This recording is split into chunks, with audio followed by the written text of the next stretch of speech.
ಕರ್ನಾಟಕದಲ್ಲಿ ಈ ನಕ್ಸಲ್ ಶರಣಾಗತಿಯ ಬಳಿಕ ನಕ್ಸಲ್ ಮುಕ್ತ ಆಗುತ್ತಾ ಕರ್ನಾಟಕ ಅನ್ನೋದು ಬಹುದೊಡ್ಡ ಪ್ರಶ್ನೆಯಾಗಿತ್ತು. ಈಗ ಅದಕ್ಕೆ ಉತ್ತರ ಸಿಗ್ತಾ ಇದೆ. ರಾಜ್ಯದಲ್ಲಿ ಅತಿ ಶೀಘ್ರದಲ್ಲೇ ನಕ್ಸಲ್ ಚಟುವಟಿಕೆ ಎಲ್ಲವೂ ಕೂಡ ಅಂತ್ಯ ಆಗುತ್ತಂತೆ.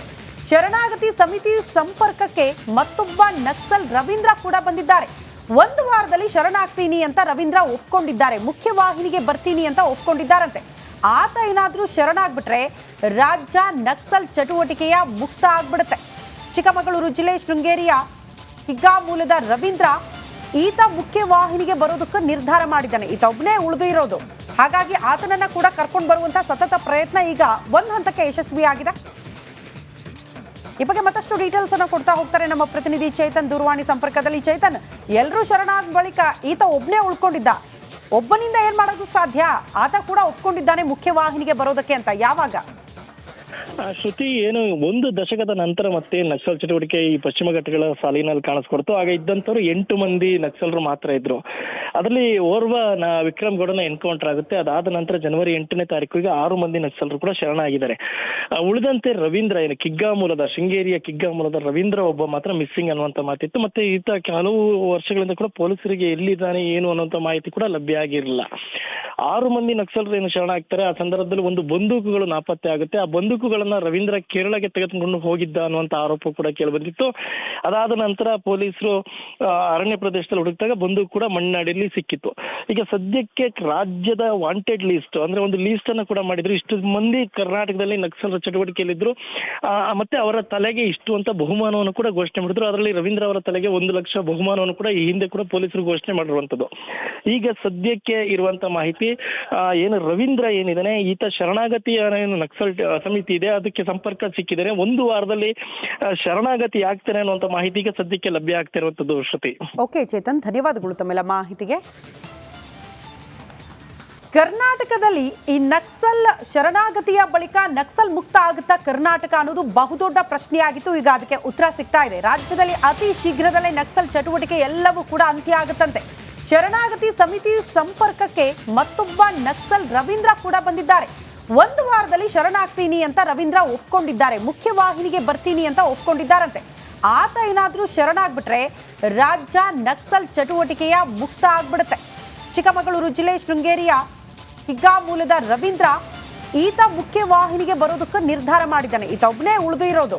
ಹಾಗಾಗಿ ಆತನನ್ನ ಕೂಡ ಕರ್ಕೊಂಡು ಬರುವಂತಹ ಸತತ ಪ್ರಯತ್ನ ಈಗ ಒಂದು ಹಂತಕ್ಕೆ ಯಶಸ್ವಿಯಾಗಿದೆ.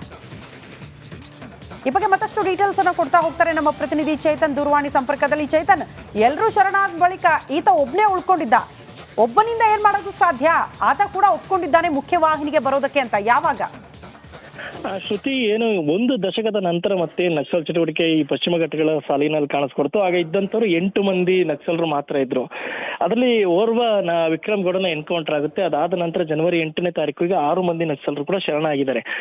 ಉಳಿದಂತೆ ರವೀಂದ್ರ, ಏನು ಕಿಗ್ಗಾ ಮೂಲದ ಶೃಂಗೇರಿಯ ಕಿಗ್ಗಾ ಮೂಲದ ರವೀಂದ್ರ ಒಬ್ಬ ಮಾತ್ರ ಮಿಸ್ಸಿಂಗ್ ಅನ್ನುವಂಥ ಮಾತಿತ್ತು. ಮತ್ತೆ ಈತ ಹಲವು ವರ್ಷಗಳಿಂದ ಕೂಡ ಪೊಲೀಸರಿಗೆ ಎಲ್ಲಿದ್ದಾನೆ ಏನು ಅನ್ನುವಂಥ ಮಾಹಿತಿ ಕೂಡ ಲಭ್ಯ ಆಗಿರಲಿಲ್ಲ.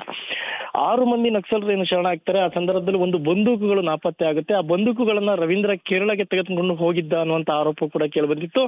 ಅದಾದ ನಂತರ ಪೊಲೀಸರು ಅರಣ್ಯ ಪ್ರದೇಶದಲ್ಲಿ ಹುಡುಕಿದಾಗ ಬಂದೂಕು ಕೂಡ ಮಣ್ಣಾಡಿಯಲ್ಲಿ ಸಿಕ್ಕಿತ್ತು. ಈಗ ಸದ್ಯಕ್ಕೆ ರಾಜ್ಯದ ವಾಂಟೆಡ್ ಲಿಸ್ಟ್, ಅಂದ್ರೆ ಒಂದು ಲೀಸ್ಟ್ ಅನ್ನು ಕೂಡ ಮಾಡಿದ್ರು. ಇಷ್ಟು ಮಂದಿ ಕರ್ನಾಟಕದಲ್ಲಿ ನಕ್ಸಲ್ ಚಟುವಟಿಕೆಯಲ್ಲಿದ್ರು, ಮತ್ತೆ ಅವರ ತಲೆಗೆ ಇಷ್ಟು ಅಂತ ಬಹುಮಾನವನ್ನು ಕೂಡ ಘೋಷಣೆ ಮಾಡಿದ್ರು. ಅದರಲ್ಲಿ ರವೀಂದ್ರ ಅವರ ತಲೆಗೆ 1 ಲಕ್ಷ ಬಹುಮಾನವನ್ನು ಕೂಡ ಈ ಹಿಂದೆ ಕೂಡ ಪೊಲೀಸರು ಘೋಷಣೆ ಮಾಡಿರುವಂತದ್ದು.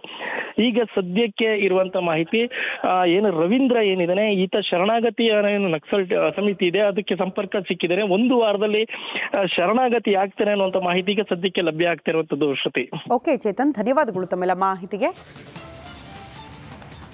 ಕರ್ನಾಟಕದಲ್ಲಿ ಈ ನಕ್ಸಲ್ ಶರಣಾಗತಿಯ ಬಳಿಕ ನಕ್ಸಲ್ ಮುಕ್ತ ಆಗುತ್ತಾ ಕರ್ನಾಟಕ ಅನ್ನೋದು ಬಹುದೊಡ್ಡ ಪ್ರಶ್ನೆಯಾಗಿತ್ತು. ಈಗ ಅದಕ್ಕೆ ಉತ್ತರ ಸಿಗ್ತಾ ಇದೆ. ರಾಜ್ಯದಲ್ಲಿ ಅತಿ ಶೀಘ್ರದಲ್ಲೇ ನಕ್ಸಲ್ ಚಟುವಟಿಕೆ ಎಲ್ಲವೂ ಕೂಡ ಅಂತ್ಯ ಆಗುತ್ತಂತೆ.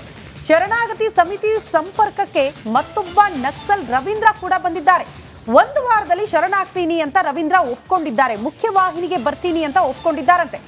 ಆತ ಏನಾದ್ರೂ ಶರಣಾಗ್ಬಿಟ್ರೆ ರಾಜ್ಯ ನಕ್ಸಲ್ ಚಟುವಟಿಕೆಯ ಮುಕ್ತ ಆಗ್ಬಿಡುತ್ತೆ.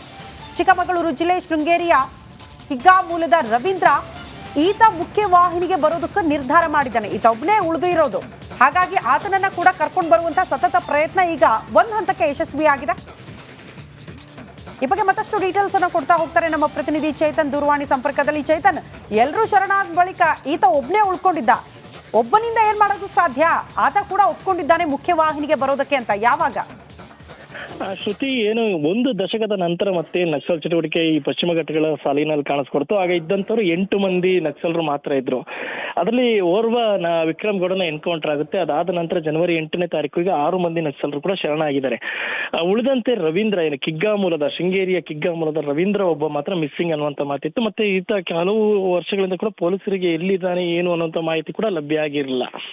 6 ಮಂದಿ ನಕ್ಸಲರು ಏನು ಶರಣಾಗ್ತಾರೆ. ಆ ಸಂದರ್ಭದಲ್ಲಿ ಒಂದು ಬಂದೂಕುಗಳು ನಾಪತ್ತೆ ಆಗುತ್ತೆ. ಆ ಬಂದೂಕುಗಳನ್ನ ರವೀಂದ್ರ ಕೇರಳಗೆ ತೆಗೆದುಕೊಂಡು ಹೋಗಿದ್ದ ಅನ್ನುವಂಥ ಆರೋಪ ಕೂಡ ಕೇಳಿಬಂದಿತ್ತು. ಅದಾದ ನಂತರ ಪೊಲೀಸರು ಅರಣ್ಯ ಪ್ರದೇಶದಲ್ಲಿ ಹುಡುಕಿದಾಗ ಬಂದೂಕು ಕೂಡ ಮಣ್ಣಾಡಿಯಲ್ಲಿ ಸಿಕ್ಕಿತ್ತು. ಈಗ ಸದ್ಯಕ್ಕೆ ರಾಜ್ಯದ ವಾಂಟೆಡ್ ಲಿಸ್ಟ್, ಅಂದ್ರೆ ಒಂದು ಲೀಸ್ಟ್ ಅನ್ನು ಕೂಡ ಮಾಡಿದ್ರು. ಇಷ್ಟು ಮಂದಿ ಕರ್ನಾಟಕದಲ್ಲಿ ನಕ್ಸಲರ ಚಟುವಟಿಕೆಯಲ್ಲಿದ್ರು, ಮತ್ತೆ ಅವರ ತಲೆಗೆ ಇಷ್ಟು ಅಂತ ಬಹುಮಾನವನ್ನು ಕೂಡ ಘೋಷಣೆ ಮಾಡಿದ್ರು. ಅದರಲ್ಲಿ ರವೀಂದ್ರ ಅವರ ತಲೆಗೆ 1 ಲಕ್ಷ ಬಹುಮಾನವನ್ನು ಕೂಡ ಈ ಹಿಂದೆ ಕೂಡ ಪೊಲೀಸರು ಘೋಷಣೆ ಮಾಡಿರುವಂತದ್ದು. ಈಗ ಸದ್ಯಕ್ಕೆ ಇರುವಂತ ಮಾಹಿತಿ, ಏನು ರವೀಂದ್ರ ಏನಿದಾನೆ, ಈತ ಶರಣಾಗತಿಯ ಏನು ನಕ್ಸಲ್ ಸಮಿತಿ ಇದೆ ಅದಕ್ಕೆ ಸಂಪರ್ಕ ಸಿಕ್ಕಿದ್ದಾರೆ. 1 ವಾರದಲ್ಲಿ ಶರಣಾಗತಿ ಆಗ್ತಾನೆ ಅನ್ನುವಂತ ಮಾಹಿತಿ ಈಗ ಸದ್ಯಕ್ಕೆ ಲಭ್ಯ ಆಗ್ತಿರುವಂತದ್ದು. ಶ್ರುತಿ. ಓಕೆ ಚೇತನ್, ಧನ್ಯವಾದಗಳು ತಮ್ಮೆಲ್ಲ ಮಾಹಿತಿಗೆ. ಕರ್ನಾಟಕದಲ್ಲಿ ಈ ನಕ್ಸಲ್ ಶರಣಾಗತಿಯ ಬಳಿಕ ನಕ್ಸಲ್ ಮುಕ್ತ ಆಗುತ್ತಾ ಕರ್ನಾಟಕ ಅನ್ನೋದು ಬಹುದೊಡ್ಡ ಪ್ರಶ್ನೆಯಾಗಿತ್ತು. ಈಗ ಅದಕ್ಕೆ ಉತ್ತರ ಸಿಗ್ತಾ ಇದೆ. ರಾಜ್ಯದಲ್ಲಿ ಅತಿ ಶೀಘ್ರದಲ್ಲೇ ನಕ್ಸಲ್ ಚಟುವಟಿಕೆ ಎಲ್ಲವೂ ಕೂಡ ಅಂತ್ಯ ಆಗುತ್ತಂತೆ. ಶರಣಾಗತಿ ಸಮಿತಿ ಸಂಪರ್ಕಕ್ಕೆ ಮತ್ತೊಬ್ಬ ನಕ್ಸಲ್ ರವೀಂದ್ರ ಕೂಡ ಬಂದಿದ್ದಾರೆ. 1 ವಾರದಲ್ಲಿ ಶರಣಾಗ್ತೀನಿ ಅಂತ ರವೀಂದ್ರ ಒಪ್ಕೊಂಡಿದ್ದಾರೆ. ಮುಖ್ಯವಾಹಿನಿಗೆ ಬರ್ತೀನಿ ಅಂತ ಒಪ್ಕೊಂಡಿದ್ದಾರಂತೆ. ಆತ ಏನಾದ್ರೂ ಶರಣಾಗ್ಬಿಟ್ರೆ ರಾಜ್ಯ ನಕ್ಸಲ್ ಚಟುವಟಿಕೆಯ ಮುಕ್ತ ಆಗ್ಬಿಡುತ್ತೆ. ಚಿಕ್ಕಮಗಳೂರು ಜಿಲ್ಲೆ ಶೃಂಗೇರಿಯ ಕಿಗ್ಗಾ ಮೂಲದ ರವೀಂದ್ರ ಈತ ಮುಖ್ಯವಾಹಿನಿಗೆ ಬರೋದಕ್ಕೆ ನಿರ್ಧಾರ ಮಾಡಿದ್ದಾನೆ. ಈತ ಒಬ್ಬನೇ ಉಳಿದು ಇರೋದು. ಹಾಗಾಗಿ ಆತನನ್ನ ಕೂಡ ಕರ್ಕೊಂಡು ಬರುವಂತ ಸತತ ಪ್ರಯತ್ನ ಈಗ ಒಂದು ಹಂತಕ್ಕೆ ಯಶಸ್ವಿಯಾಗಿದೆ. ಈ ಬಗ್ಗೆ ಮತ್ತಷ್ಟು ಡೀಟೇಲ್ಸ್ ಅನ್ನು ಕೊಡ್ತಾ ಹೋಗ್ತಾರೆ ನಮ್ಮ ಪ್ರತಿನಿಧಿ ಚೇತನ್ ದೂರವಾಣಿ ಸಂಪರ್ಕದಲ್ಲಿ. ಚೇತನ್, ಎಲ್ಲರೂ ಶರಣಾದ ಬಳಿಕ ಈತ ಒಬ್ಬನೇ ಉಳ್ಕೊಂಡಿದ್ದ. ಒಬ್ಬನಿಂದ ಏನ್ ಮಾಡೋದು ಸಾಧ್ಯ? ಆತ ಕೂಡ ಒಪ್ಕೊಂಡಿದ್ದಾನೆ ಮುಖ್ಯವಾಹಿನಿಗೆ ಬರೋದಕ್ಕೆ ಅಂತ. ಯಾವಾಗ? ಶ್ರುತಿ, ಏನು ಒಂದು ದಶಕದ ನಂತರ ಮತ್ತೆ ನಕ್ಸಲ್ ಚಟುವಟಿಕೆ ಈ ಪಶ್ಚಿಮ ಘಟ್ಟಗಳ ಸಾಲಿನಲ್ಲಿ ಕಾಣಿಸ್ಕೊಡ್ತು. ಆಗ ಇದ್ದಂಥವ್ರು 8 ಮಂದಿ ನಕ್ಸಲರು ಮಾತ್ರ ಇದ್ರು. ಅದರಲ್ಲಿ ಓರ್ವ ವಿಕ್ರಮ್ ಗೌಡನ ಎನ್ಕೌಂಟರ್ ಆಗುತ್ತೆ. ಅದಾದ ನಂತರ ಜನವರಿ 8ನೇ ತಾರೀಕಿಗೆ 6 ಮಂದಿ ನಕ್ಸಲರು ಕೂಡ ಶರಣಾಗಿದ್ದಾರೆ. ಉಳಿದಂತೆ ರವೀಂದ್ರ, ಏನು ಕಿಗ್ಗಾ ಮೂಲದ, ಶೃಂಗೇರಿಯ ಕಿಗ್ಗಾ ಮೂಲದ ರವೀಂದ್ರ ಒಬ್ಬ ಮಾತ್ರ ಮಿಸ್ಸಿಂಗ್ ಅನ್ನುವಂಥ ಮಾತಿತ್ತು. ಮತ್ತೆ ಈತ ಹಲವು ವರ್ಷಗಳಿಂದ ಕೂಡ ಪೊಲೀಸರಿಗೆ ಎಲ್ಲಿದ್ದಾನೆ ಏನು ಅನ್ನುವಂಥ ಮಾಹಿತಿ ಕೂಡ ಲಭ್ಯ ಆಗಿರಲಿಲ್ಲ. 6 ಮಂದಿ ನಕ್ಸಲರು ಏನು ಶರಣಾಗ್ತಾರೆ. ಆ ಸಂದರ್ಭದಲ್ಲಿ ಒಂದು ಬಂದೂಕುಗಳು ನಾಪತ್ತೆ ಆಗುತ್ತೆ. ಆ ಬಂದೂಕುಗಳನ್ನ ರವೀಂದ್ರ ಕೇರಳಗೆ ತೆಗೆದುಕೊಂಡು ಹೋಗಿದ್ದ ಅನ್ನುವಂಥ ಆರೋಪ ಕೂಡ ಕೇಳಿಬಂದಿತ್ತು. ಅದಾದ ನಂತರ ಪೊಲೀಸರು ಅರಣ್ಯ ಪ್ರದೇಶದಲ್ಲಿ ಹುಡುಕಿದಾಗ ಬಂದೂಕು ಕೂಡ ಮಣ್ಣಾಡಿಯಲ್ಲಿ ಸಿಕ್ಕಿತ್ತು. ಈಗ ಸದ್ಯಕ್ಕೆ ರಾಜ್ಯದ ವಾಂಟೆಡ್ ಲಿಸ್ಟ್, ಅಂದ್ರೆ ಒಂದು ಲೀಸ್ಟ್ ಅನ್ನು ಕೂಡ ಮಾಡಿದ್ರು. ಇಷ್ಟು ಮಂದಿ ಕರ್ನಾಟಕದಲ್ಲಿ ನಕ್ಸಲರ ಚಟುವಟಿಕೆಯಲ್ಲಿದ್ರು, ಮತ್ತೆ ಅವರ ತಲೆಗೆ ಇಷ್ಟು ಅಂತ ಬಹುಮಾನವನ್ನು ಕೂಡ ಘೋಷಣೆ ಮಾಡಿದ್ರು. ಅದರಲ್ಲಿ ರವೀಂದ್ರ ಅವರ ತಲೆಗೆ 1 ಲಕ್ಷ ಬಹುಮಾನವನ್ನು ಕೂಡ ಈ ಹಿಂದೆ ಕೂಡ ಪೊಲೀಸರು ಘೋಷಣೆ ಮಾಡಿರುವಂತದ್ದು. ಈಗ ಸದ್ಯಕ್ಕೆ ಇರುವಂತ ಮಾಹಿತಿ, ಏನು ರವೀಂದ್ರ ಏನಿದಾನೆ, ಈತ ಶರಣಾಗತಿಯ ಏನು ನಕ್ಸಲ್ ಸಮಿತಿ ಇದೆ ಅದಕ್ಕೆ ಸಂಪರ್ಕ